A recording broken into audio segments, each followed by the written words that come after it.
Yo, it's your boy P Camp here to chop it up with you about my man David Graham, a black man who chose to get his hustle on in front of a rehab center. Genius. I'm just saying, it's wrong, but okay, stay with me. Look, so what they called him for doing this, WPTD, Robeson County, North Carolina news station, they called him the devil himself. Choice words. Stay with me. Don't go nowhere. I'm just saying, choice words. The devil himself, right? Because it's pretty harsh. I got to agree, it's pretty harsh, and it's definitely wrong to take advantage of people at their lowest point when they're trying to get right, right? As good people as Muslims and Christians and Buddhists and whatever, religion that you want to call yourself, or even no religion, just good people, we should be trying to help people. Right? You know what I'm saying? Even Tony Montana said, I'm not killing the kids. I know no kids, no women. I'm not doing it. Right? So I'm just saying we should have that in us, but we have lost that going forth in this time. And all I'm saying is it's wrong, but the devil himself, I don't think that's an appropriate title. Because just rock with me on this, right? They call him the devil himself for doing something that makes sense if you're in a business. His business is drugs.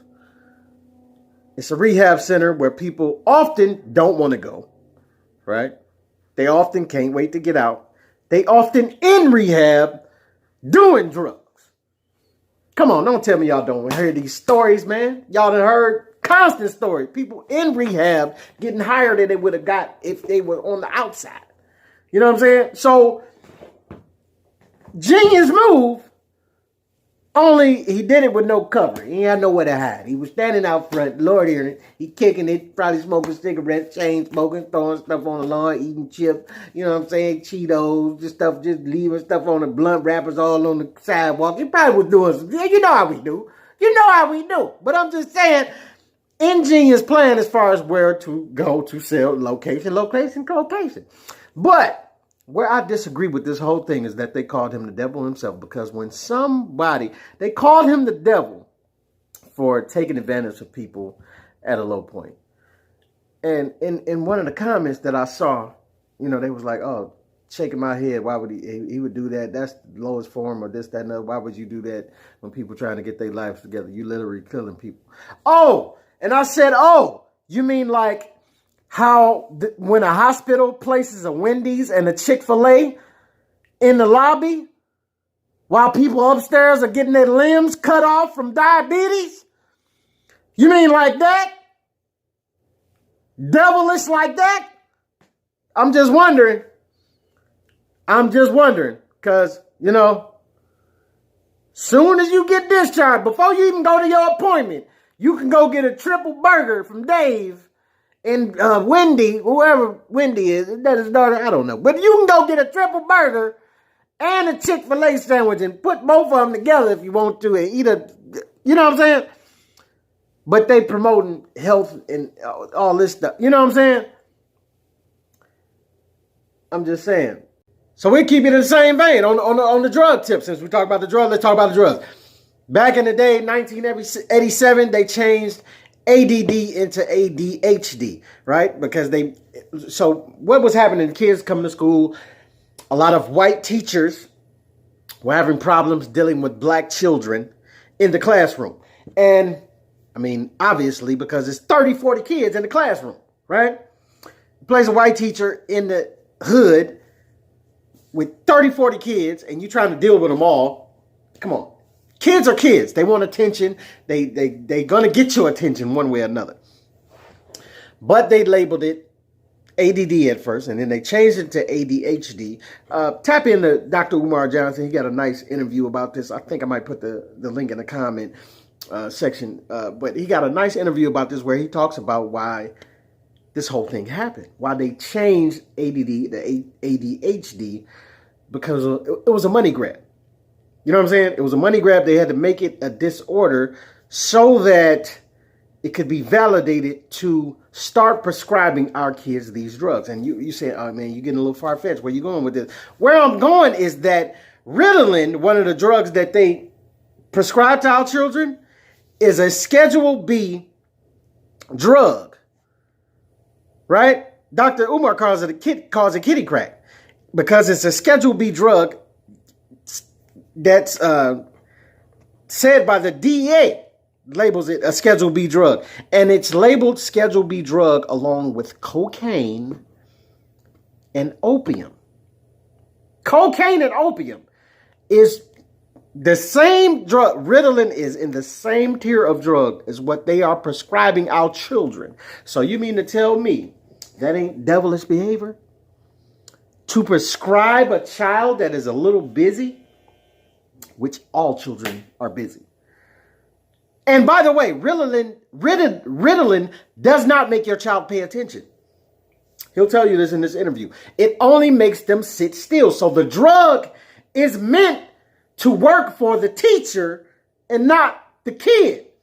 Because there is no drug. He read off a lot of drugs. Ritalin, Strattera, Concerta, Metadate, Cycler. None of them can make your child pay attention. So if he is a little all over the place, neither one of these drugs is going to make him pay attention. What they will do is make him sit still. They will arrest brain development and make him sit still so that the teacher can have an easier time teaching this class. I'm just saying. Now, at this point that they dope our kids up with this, do you think our kids are going to want to come off of it after like the second or third grade? I wonder. Or are they going to be somewhat hooked to this like anybody would get hooked to cocaine or opium for the rest of their life? What you're doing is you're hooking our children at a young age to reel them in for life.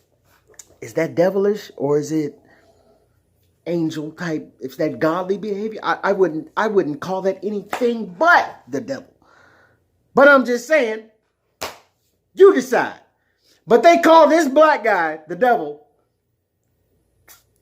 The devil himself is what they say for what he did. Now, but companies and pharmacies are steady doing this type of thing and being hand in hand and working with each other to hook our children to these drugs at a young, tender age so that they may be lifelong affiliates and doers of these drugs.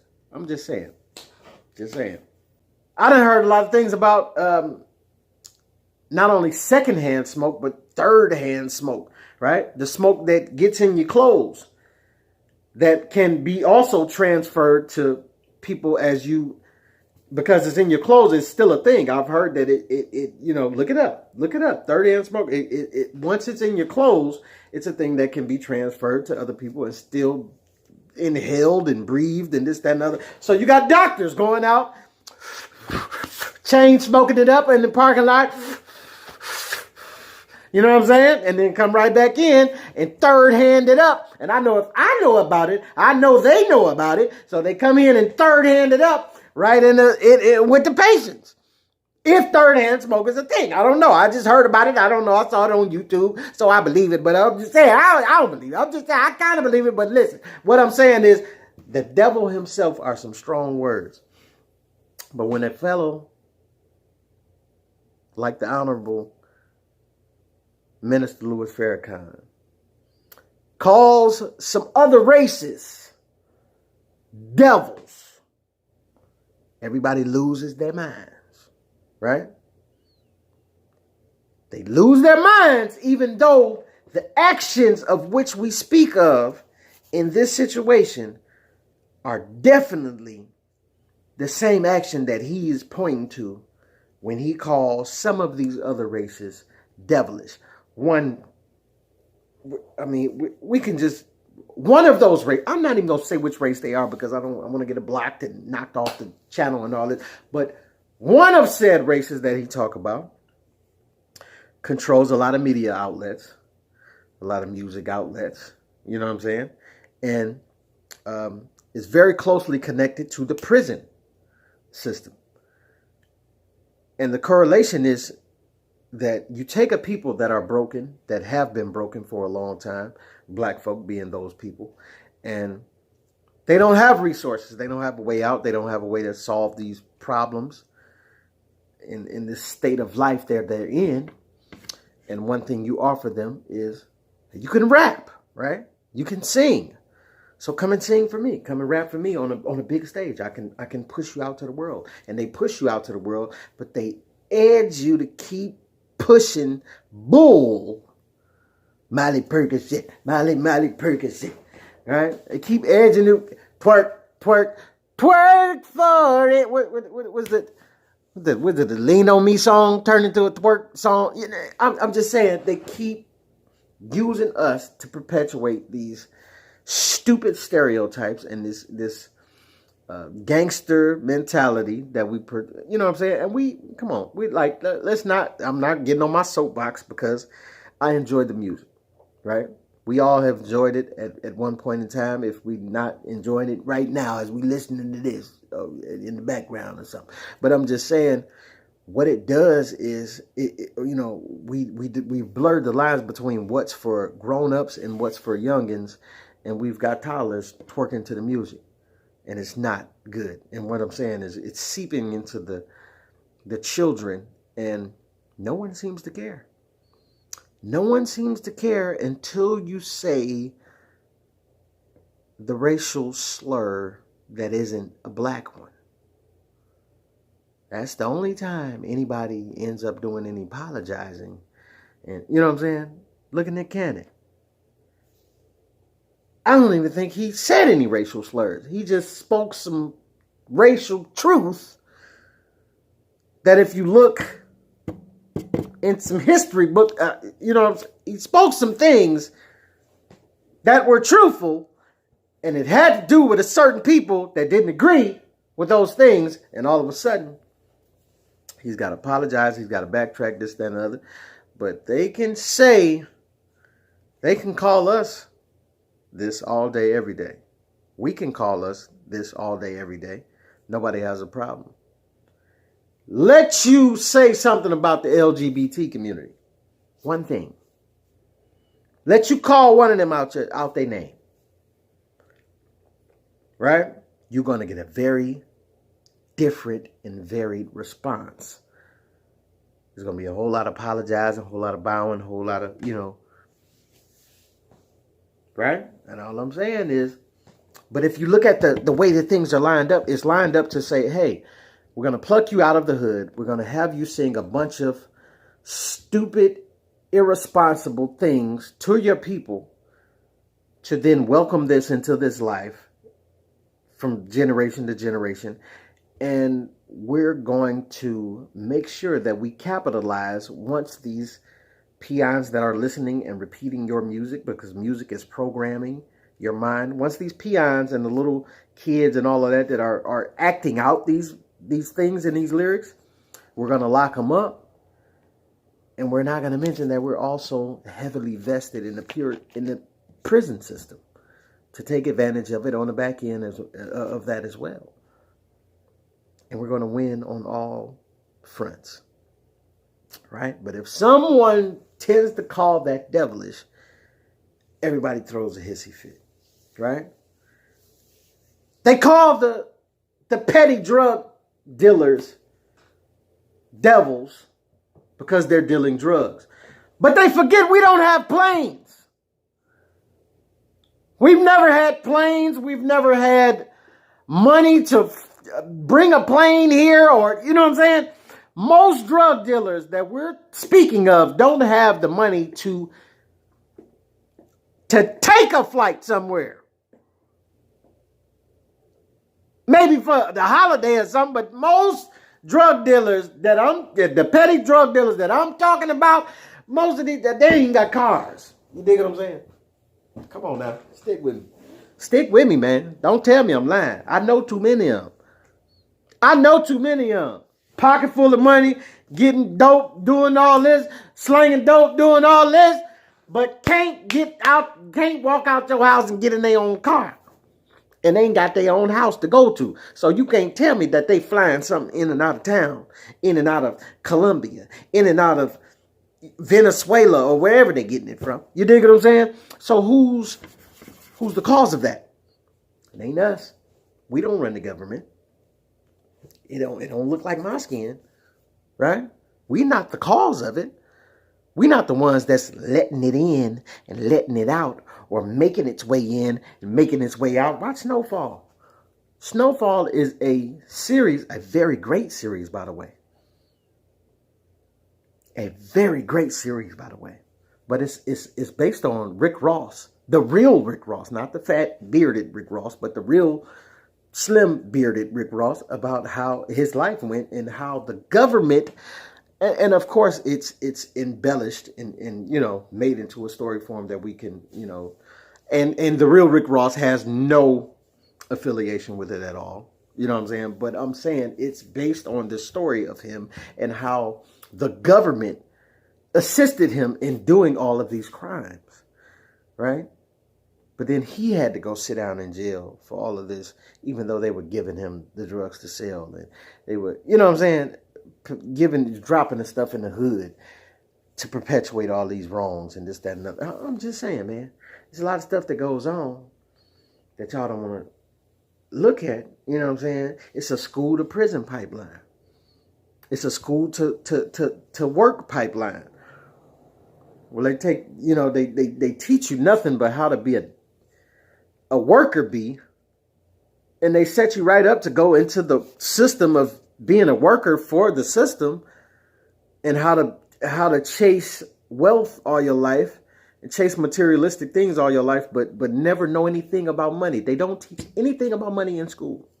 They don't teach you how to balance a checkbook. They don't teach you how to pay your taxes. They don't teach you any of the things that you would need in a real life. They don't teach you how to file your taxes for your kids or your job or your wife, you and your income and this, that. They don't teach you any of that in school, but then they expect you to just know it when you get out in the world. And they teach you to go to college, though, right? Teach you to go to college and get a giant loan for what? I don't know. Because if you ain't focused, if you're focused and you're doing something, it'll work for you.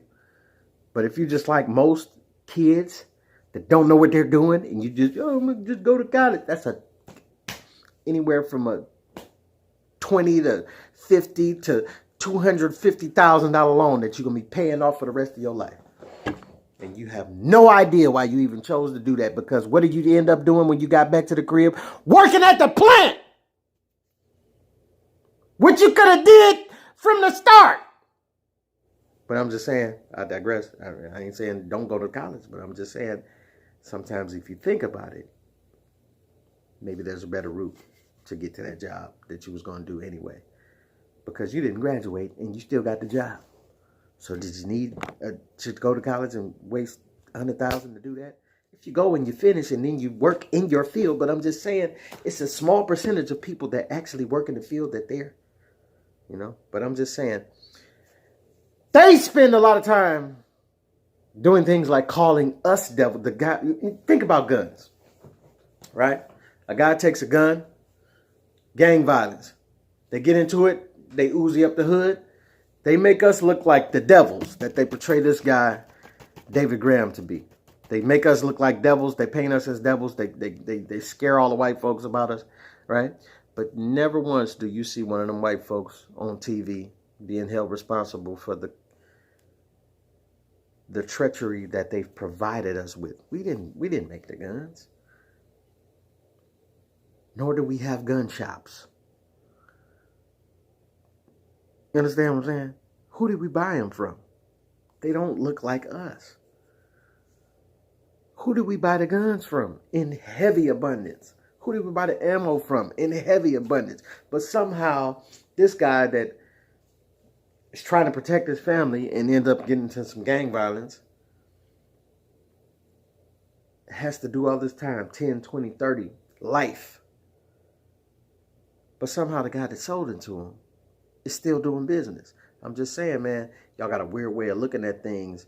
And I'm sick of y'all calling us the devils. But if someone steps out of the realm and calls one of y'all, or some of y'all a devil because of the devilish things that y'all do, it's somehow, look in the hood. What do we got to work with in the hood?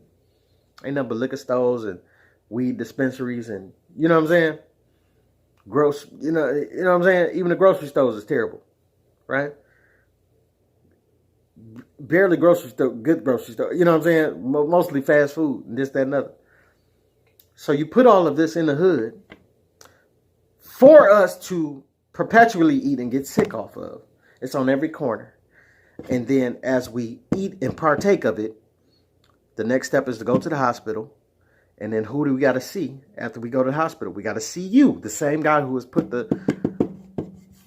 all the same corporations put all the bull here for us to eat is the same ones that profit off the back end when you're selling the medicine to us. The same drugs that you're selling to us that you calling him a devil for selling.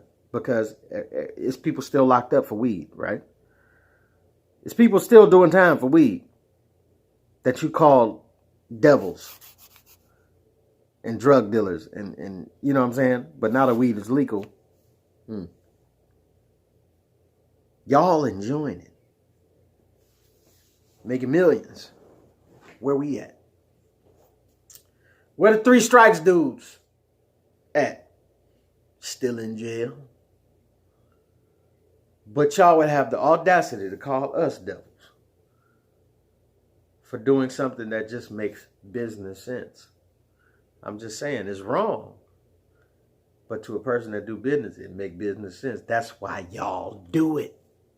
And y'all do it on a daily basis. And we receive in the case of what I'm talking about, we are the rehab addicts that are trying to get well. Y'all keep dumping McDonald's and KFC in our hood, putting it in front of our face every day.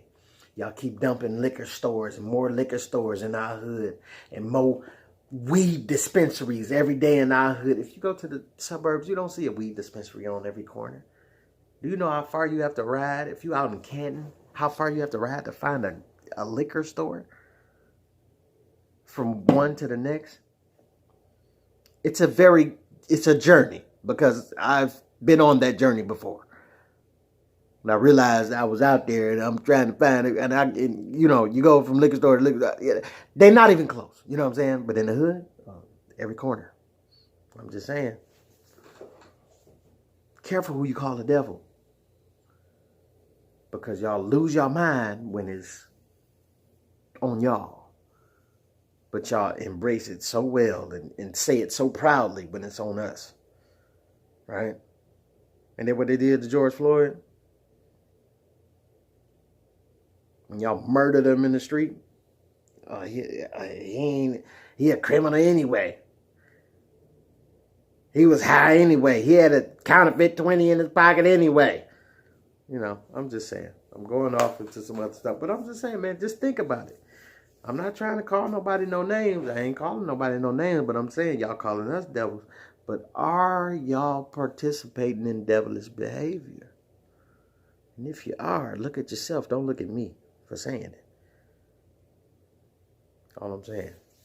Get at your boy. It's your boy P Camp, man. Just hollering at you on the camp stamp, trying to see what you think. Put your thoughts in the comments, man. What you think, what you don't agree, what you don't think. I think a lot of y'all gonna disagree with me on this one, but I ain't mad at it. You know what I'm saying? I'm a man. I stand on mine. Get at your boy.